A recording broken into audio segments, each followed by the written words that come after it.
Yo, this is Aluf. You got pretty big balls to watch Thorin's YouTube videos. With how FaZe's players are currently playing, never losing a map, thrashing many teams, 4 of their players posting very good numbers, superstar numbers from Nico and Rain. Sometimes you have massive matches from Olofmeister and Karrigan. If you wanted to phase up, get your fantasy esports on at esports pools, they'd be a pretty good team to pick. And esports pools have set up another one of those exclusive Thorin fantasy pools. This one's for Epicenter, which is going to start beginning of next week. And as usual, free to enter. Anyone can enter. You don't need that skrill, but you can win skins. They usually have like knives, like custom AKs, sometimes AWPs involved in it. Go over to fantasy esports pools, or there's a link in the description box below. Currently open and stays open until Monday, early in the morning, whenever Epicenter is about to start. So, as of now, this FaZe team, this new lineup, has only played 3 LANs. But because the last 2 of those LANs, they won in dominant fashion without losing a map and rarely giving up even double-digit rounds to the opponent, they're in a situation where, after 3 LANs, you have to literally start already anticipating that this may be the FaZe era. They are a team that are rewriting the rules of how we think of all-time great Counter-Strike teams. Because, to start off with, we've never seen a super team like this. Remember, the problem with the term super team is a lot of people actually who've heard the term from sports aren't familiar with what it's supposed to be. A super team isn't a team of players where all the players in it are really good. For example, the Fnatic team that won the 6 big events late 2015 through to early 2016. That's actually not a super team in the traditional sense. A super team is when the players who join the team were already super players, superstars, before joining the team. Actually, a super team has nothing to do with the success of that team that is then formed. It can sometimes fail, sometimes doesn't do as well. But it's that these players were already amazing, but then they formed together. Hence, it's a super team. Hence, just like when Batman and the Flash and Superman, superheroes in their own right, joined together, that's a super team in the comics context. So, we've never had a super team like this. We've never had a lineup where it was so many really good players all coming together, and especially not obviously from disparate backgrounds of totally different countries and cultures. Normally, even within countries where it happened, it might be you might put 3 all-star level players on a Swedish team like they did with the Fnatic 2009 lineup. But even that doesn't really count because, yeah, Get Right was a really big rising talent. Gux had shown flashes of brilliance, but they weren't yet established superstars when they made that team that then in 2009 dominated, and those 3 players were 3 of the best in the world, maybe 3 of the top 5. That we've seen good teams before. We've seen teams approaching super teams. We've seen other lineups where they put very skilled players together, obviously. And that doesn't necessarily yield the kind of results that we have now. So when you consider this is a super team that even in the context of super teams is incredibly stacked. I mean, they have 3 players who you could make a case at one point in history were legitimately the best player in the world. They have Nico, they have Olofmeister, they have Karrigan. They have the other 2 members of the team were members of my top 20 players never to win a major. There was Karrigan as an in-game leader, truly great in-game leader with Astralis and TSM. There was obviously Rain during his fantastic periods with G2, and then now this FaZe team was always a very special player, going back to Kingwin. So the level of talent, the level of star people, the level of people who've individually done already amazing things in their career and now are coming together to collectively do something more means that we actually have to start rewriting the rules. And the reason why is because our expectations from past teams don't apply to this team because we've never seen a team like this. Now, normally, when it comes to this era talk, I'm actually someone who holds back on it. I don't mind speculating the concept of like maybe we could see an Astralis era, but you notice I only started to really bring that up and to really push it when we were getting, after Katowice, into the Star Series era, where if they'd have won that, it would have fit my criteria and it would have established an era.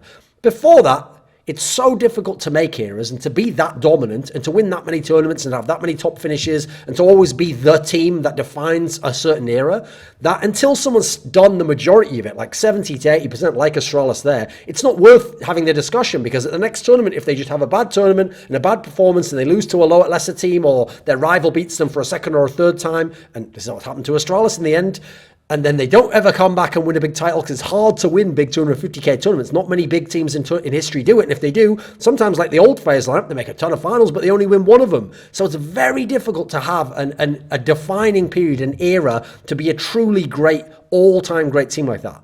But You look at this team, it's only played 3 LANs, and already you have to start saying they're in position to form an era. Now, their problem is their LANs have come in such short span of time. It's not the same as doing it over 3 months. Same thing happened to Cloud9 in the summer of 2015. Now, no, I'm in no context saying they had an era, but when they had their 3 second places in a row, because the tournaments were week after week after week, that just meant they had a hot streak. It wasn't the same as if they'd had 3 big finals, but over a 3-month span and against totally different teams and at different points. That would have been a bit different. So this team, though, has had 3 LANs, and 2 of them they have already won in undefeated fashion so dominantly that those 2 LANs already rank among 2 of the most dominant performances ever seen across a single tournament campaign by any team in CSGO history. Even if you go back to other eras and other great teams, you're not going to find back-to-back tournament performances like that. Like, Fnatic was a truly great team, but they were truly great because they played in an era with other amazing teams,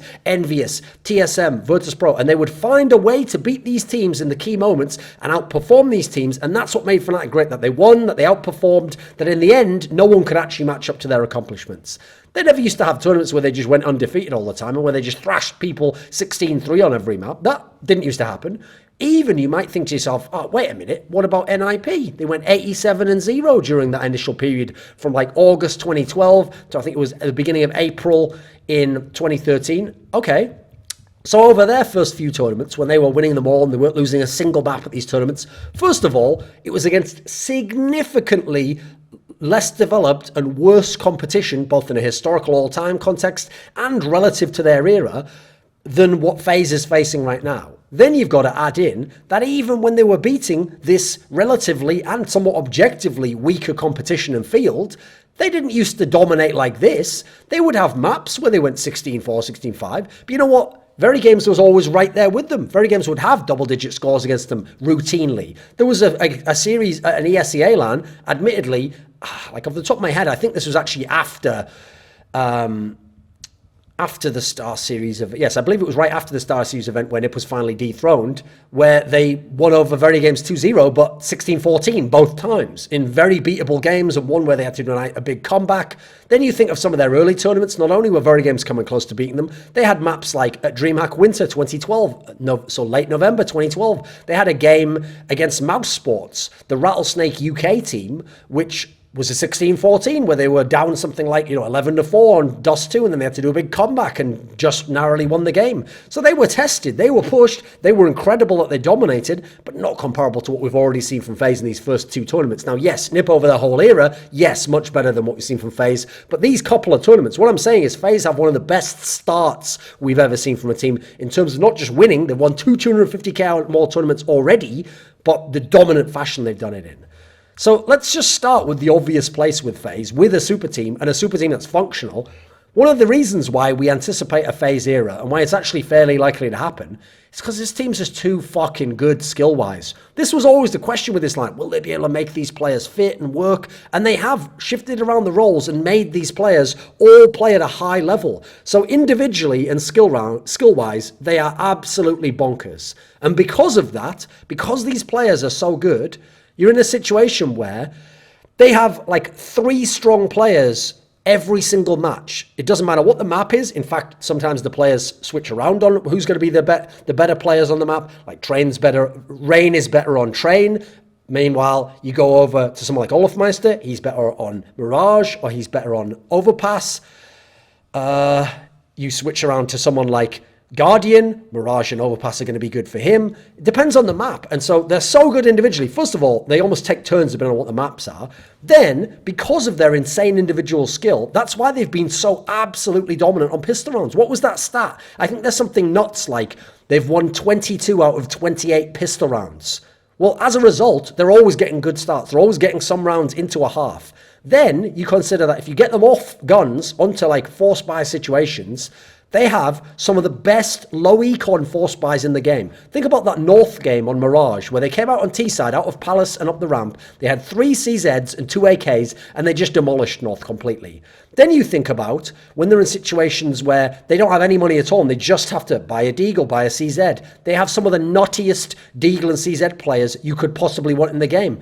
Then you go over onto CT sides where they're absolutely unreal. At the moment, their lockdown dominant CT sides is what's making it impossible to get double digits on them. And even on saves on CT side, they're killing you, they're taking guns from you, and even if you win rounds, they're constantly trimming away at your economy, and as soon as they get back in, they can then roll the whole half. So you look at the talent of these players, and by the fact that they're all working within their roles and playing well, here's why they have the 3 strong players in every match, whereas every other team, you normally hope to have 2 players play at a star level. If you're a very, very good team in the world, occasionally you'll get a 3rd player. That rarely happens even in teams like SK. They might have Coldzera and Ferg going godlike. But then Phillips will only join in for the odd map, you know. The level of firepower on this team is nuts. So start at the top. The best player in the team for my money, arguably the best player in the world, is Nico. And he is at a godlike level already. And that's with so many superstars around him, also getting a lot of frags. Well, we already know Nico individually can win you matches by himself. So add in some help, and you're going to win a lot of games just from Nico right there and some of the help. Then you go and look at Guardian, who's completely, first of all, found his motivation seemingly to play again, changed his style a little bit to be more conservative in this FaZe lineup, not having to be the mobile guy who goes around and is the dominant force on the map. And as that kind of stationary up, he's fucking godlike. He's so good, it's actually ridiculous. And he doesn't have the pressure where if he dies, the round's over. So Guardian's already posting very good numbers. He's already back to being one of the best AWPers in the world, fragging at a top level. And actually, if you go and look at his stats, one thing that's changed massively from the Na'Vi days is his deaths are way down. And part of this is because he's not being as mobile and aggressive. He doesn't have to be in this team. And one of the key elements that Guardian brings to this FaZe lineup is, first of all, he matches them up against the good AWPing teams, like Astralis with Device, like G2 with Kenny S. He gives them, like Fallen in SK, he gives them a good matchup there that they didn't really have before, because Alu was good, but he would lose out to some of those AWPers. But also, they're not solely reliant on Guardian. So as a result, when there are maps that they want to play that aren't really AWP maps, doesn't really matter if he's not the main star player. So as a result, they can play Nuke as well, which famously is a map that's always generally been a problem for Guardian level teams, unless you go really far back to like 2013. So actually, you look at some of the games that they've had where they've been really close and the opponent got double digits. Actually, in most of them, those are the games where Guardian didn't have a great game. Now, they still won all those maps, and generally he's doing very well, but it doesn't matter. If he doesn't do well, they still win the map. Then you look at Olofmeister. Now, Olofmeister in this team has gotten better and better and better. He's playing more of an entry style. He's not as free-flowing. He's not as much of an open playmaker as he was before. But he's finding his niche. And you saw at the E-League Premier, he was actually peaking there. That was his best tournament in FaZe, not ESL New York. That was very good for people like Rain and Nico. Olof was kind of a bit up and down there. You'd also look at the fact that Olofmeister also opens up maps for you. He, at the moment, is very strong on Mirage and was very strong even in the last Fnatic lineup. So now Mirage, already a strong map for FaZe, already a strong map overall for the team, is even better because now another player is very good on that map. Then you go and look at Rain. So in this team, in theory, Rain is surplus to requirements. If you have Nico and Guardian playing at this level, and then Olof sometimes reaching a really high level, you've already got your star power quota taken care of. So it helps that Rain is one of the best kind of intelligent, defensive, at times a little bit stationary players in the entire world already. He already was very good at that. He just didn't, for my money, suit being like the superstar player. Now, funnily enough, he has, in terms of numbers, been the superstar player behind Nico so far. So already he's given you more than you expected from him, more than you needed, and more than he gave teams in the past. Then you add in that since he doesn't have to be the superstar because of those other people, I always feel like that's where he's best suited, as like a more skilled Xyp9x type character. Now, not Xyp9x in terms of he's going to win all the clutches and he's going to play the shit spots. No, not exactly. But in terms of that, he's more of a complete all-round player. And he's going to make smart decisions, which then offset the risk from some of your other players making risky decisions or doing very individualistic plays. He's going to add some of the team structure to the team. And that's why I always wanted him ideally as kind of like a third star, not the pressure on him to be the first or the second star like the old FaZe lineup. And so you look at Rain, already you think to yourself, well, now you're going to be good on Train, aren't you? Always been a fantastic map for him. So the map was getting wider and wider. And that's a map that arguably they're having issues on. They've got struggles on. Also a good Nuke player. Another map they haven't quite figured out on. But if they still got him at a very high level, they can figure it out. After ESL New York, you can actually look at it and say, okay, should we expect some reduction in form? That's probably the realistic thing to think. It's what I thought. It's why I didn't know that they'd win the E-League Premier. I thought that might just be a one-off. Some of the players played above form. Some of them are going to come down to earth. They did. Nico came right down to earth because he actually was playing at arguably the best tournament form we've ever seen in Counter-Strike at that tournament. He was absolutely unbelievable. He came down to just being extremely good, one of the best players in the world. Rain came down a tiny little bit. But you know what? As he came down a tiny little bit, Olofmeister went up. And these guys, Olofmeister, Rain, are arguably the third and fourth best players in the team after you've got Nico and you've got Guardian. So with that level of firepower, a level we have never seen before. Like, the closest you can come, the most comparable is maybe SK Gaming in the summer of this year because they had Cold Zero and Fur at superstar levels. Then they had Fulps was pretty good on certain maps or certain halves at a big level. And then occasionally Fallen would have those big AWPing performances or big clutch matches. That's like close to the level of firepower, but it wasn't as consistent. It was more specific to certain maps. And it wasn't in as obvious a manner. Like, this is all lockdown CT play thanks to how they're all playing and they've really found their roles. So you look at that style of play and that's where it's initially coming from, is those lockdown massive CT halves, because they've got so much skill. There's no obvious entry point, there's no weakness, there's no dynamic currently that teams have figured out on these maps as to where you hit and where the pressure point is to leverage. So as a result, even very good tactical teams like Astralis, like North, they on the T sides haven't really found the pressure point that can crack the game open. They can get rounds, North showed us that, but they haven't managed to get the kind of the attack that you can do over and over again, or you can force a certain dynamic where someone rotates and then you can hit the other site that you've opened up. No one's yet found that weakness in the defenses. And so at the moment, they have these amazing CT halves, and then they make and play a pretty freeform T side, which is very adapted to what's happening in the moment. Not a lot of set strats. And because they're getting these massive CT halves, it doesn't matter. They just win anyway on the T side. They can get the 7 rounds or whatever it is that they need. And therefore, they're winning all the maps. You look at the map pool. Okay, coming into E-League, you thought, right, there's obvious flaws here because they've got a few maps they're very good on, Mirage, Overpass, Inferno. But let's see who can get them on the other maps, right? First of all, those 3 aren't just good. There are teams that have very good maps. They are outrageously good on those 3 maps. They haven't lost on those 3 maps on LAN. Mirage, Inferno, Overpass. Now, yes, beyond that, there may be a limitation. But you know what? Even on maps like Cash, which seem like their worst map online and offline, this is actually a situation where, first of all, you saw them win against Astralis. And part of the reason why is, first of all, these CT lockdowns are based on skill largely. So they have the skill to steal maps against any opponent, much like the Fnatic of late 2015, early 2016, where Dennis oftentimes did. Could steal maps just on skill and individual play alone. So that's already going to open their map pool. Then you think of something like Train, that so far I suspect is going to be a weakness. They haven't had to play it that much. They've got Guardian, classic Train player from Na'Vi. They've got Karrigan, one of the best training game leaders when you look over the history of the game, especially in his time in TSM 2015. You look, and obviously with this lineup of FaZe more recently, the one before, you have Rain, who in the last FaZe lineup was amazing on that map, who was good on that map going as far back as Kingwin. That's always been a good map for him. That was the one that had that classic like 1v4 against Virtus Pro, if you remember. So you would think even on their weak maps, they're going to have chances. On their strong maps, they're near unbeatable. On their weak maps, they're going to have shots at it. Then you've got to consider, this is a team that has Karrigan. So not only do they have superstar fragging power and an amazing set of maps, but Karrigan always gets his teams to have a deep map pool. And the reason he does that is so he can then exploit holes he sees in the pick ban. And he's one of the best ever at doing trick bans. He'll largely only do that against the Astralis of the world, admittedly, because he wants to ban Cobblestone currently. But other than that, he does trick picks. He doesn't pick the map you expect. And part of the reason why that's going to help this team even more is because it's going to give this lineup edges, because they can play a lot of maps just sometimes off skill and finding a weakness. And it makes the opponent more uncomfortable because the opponent doesn't know what you're going to pick, and therefore he can't prep as much. I actually think that's one of the reasons why this FaZe lineup matches up very well with Astralis and North. Because even though North's actually one of the teams that looks like they have a chance to beat them, when you're playing against them, Astralis and North want to do their homework. They want to know, right, logically, if we leave open Mirage, you're going to pick it.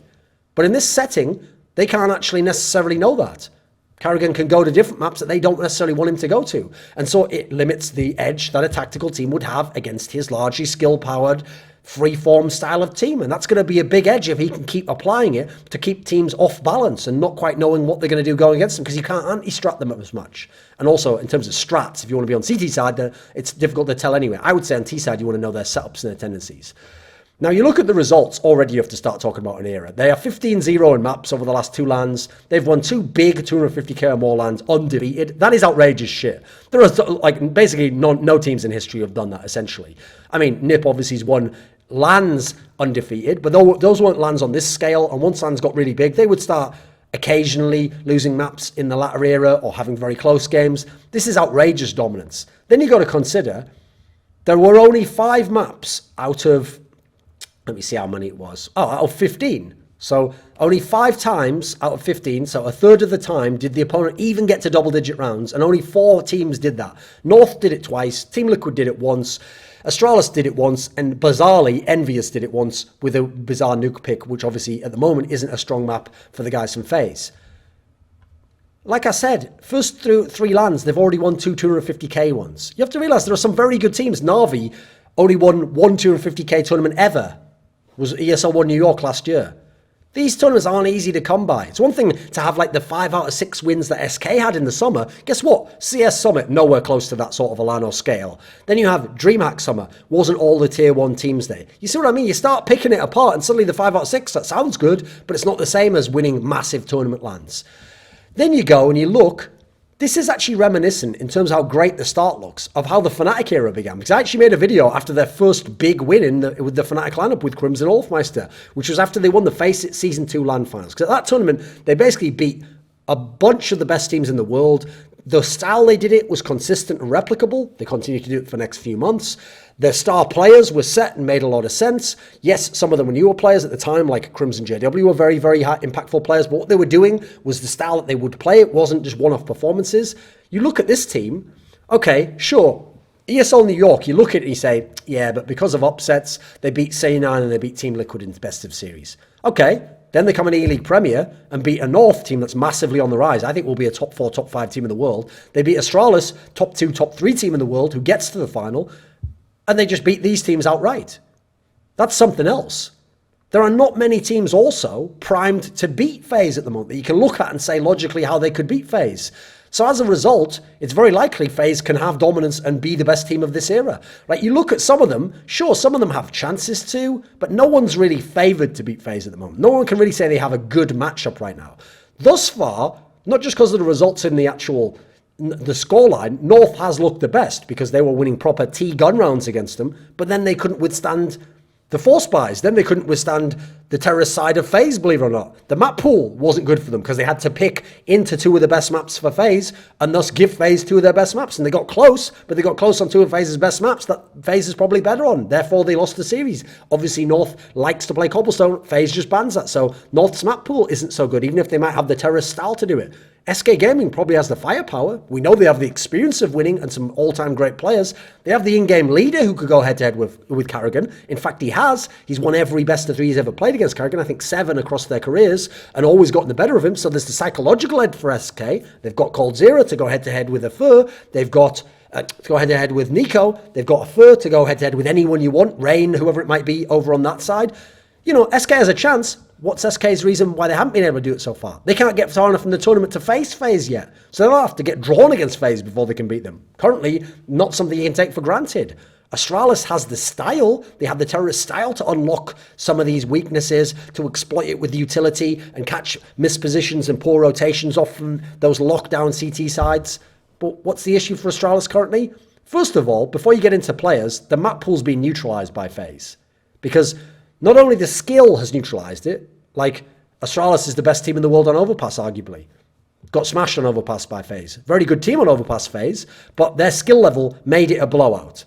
Then you go and look at a map like Cash. Not even a great map for FaZe thus far. A map that Astralis had a lockdown CT half of their own on, but they couldn't do anything on T half. The skill level still was too crazy. So then you look, where's Astralis going to get their edges? And beyond their edges in terms of the map pool, which they don't really have against FaZe at the moment, they then have a problem because, I mean, put it this way, Cash and Overpass, that's supposed to be a 2-0 for Astralis under normal circumstances. It wasn't. It was just 2-0 for FaZe. Then you got to look at the fact that Astralis arguably have not enough firepower. They have enough firepower to make their style work, but they've never faced CT defenses like FaZe is putting up at the moment. Then you go and look at G2, right? G2 has the skill and maybe even the style, fast, aggressive, hit the sights, dedicated entry player, amazing AWPer and Kenny S, clutch player and Shocks. They have the skill, the style, and the players to do it, but they don't use the economic theory that's sound at the moment. They've gone back to the force buys, and they also can't reach FaZe. They're getting knocked out by fucking Cloud9. They're getting knocked out by teams like that. Therefore, they're not in a position to reach FaZe thus far. Then you go down, okay, Team Liquid, they've had some great runs recently. They've beaten some world-class teams. Currently, you put them on a big stage like they're likely to face FaZe in, they actually have wilted a little bit in that scenario. They have players that are too inexperienced, are just finally getting to the top. They would need to probably play FaZe early in a bracket, quarterfinals. Then they'd have a shot at it, and perhaps not on the biggest stage. Perhaps early on where there's not as much pressure, they can play a bit freer. Then they'd maybe have a shot at it. They have good skill level. It's not that far off in terms of skill. I think there's pretty talented lineup in the Team Liquid players. That'd be a good matchup. Map pool's not as terrible, but they've got to be smart about what they pick. Unlike in the final against FaZe, where they were gambling on winning one of the first 3 maps to get to their strong maps. They should have front-loaded some of those, but they were inexperienced. Cloud9 has arguably the talent to do it if they're all going off, but they don't have an in-game leader like Karrigan, and they definitely have a weak map pool, which someone like FaZe can exploit. So right now, the way is open for FaZe to just go ahead, win a whole bunch of titles, get a whole bunch of top finishes over the next 2 to 3 months, not least because the major means that people aren't going to want to make a roster move. So these teams that we're seeing right now have to beat FaZe. So you look at like Astralis North, pretty unlikely they're going to make roster moves, both getting ready for the major, both got good teams, both got teams that can get to semifinals and finals, unlikely they'll make a roster move. G2 and SK seems highly unlikely, they've got the best players from their countries, they're set for the major, they're probably going to wait until then. Cloud9 Team Liquid seems like almost definitely not, they only just made roster moves. Na'Vi's going to make a change, we know that. Maybe they can get Electronic if they get him before the minor, which means they will have more firepower. Even then though, yes, having Simple gives you a shot against anyone. But adding in Electronic, you have to hope that pairing works. You have to hope you can find a role that works for him. You have to hope you can play in Zeus's system. You have to hope he can play on the top level in a big final, in a stage setting he's never been in before. All of these are factors you can't take for granted. Also, as a final little detail, imagine if soon they did take a map out and put Dust 2 in. First of all, Dust 2, skill-based map that you can use very simple tactics on. That would be a fucking dream for FaZe. Nico, one of the best Dust 2 players of all time. Olofmeister, amazing Dust 2 player. Guardian, classic Dust 2 CT AWPer. Put these players on Dust 2, they will be nasty. And God forbid that the map that gets taken out is Cobblestone, the current permaban of FaZe, and a map in general they don't really want to play. Take that out and put Dust 2 in, they'll exploit the map pool even further against teams, they'll be even more dangerous on that, and that'll be a map you won't want to play against them because it's a skill map. So it'll be real tough to beat them at that point in time, and that would give them an even better chance to dominate. So I will be looking in future content. It's something I've been thinking about a lot, about how you beat FaZe, what the blueprint is, what teams have shown us so far. Looks at the moment like map pool is a massive issue. You've got to be a specific type of team that can exploit things in the map pool. But as it stands right now, the table is set. FaZe can run this motherfucker. They can win a lot of tournaments. They can have a lot of top 4 placings. They can have different players being the MVP at these tournaments. And this could well be the FaZe era.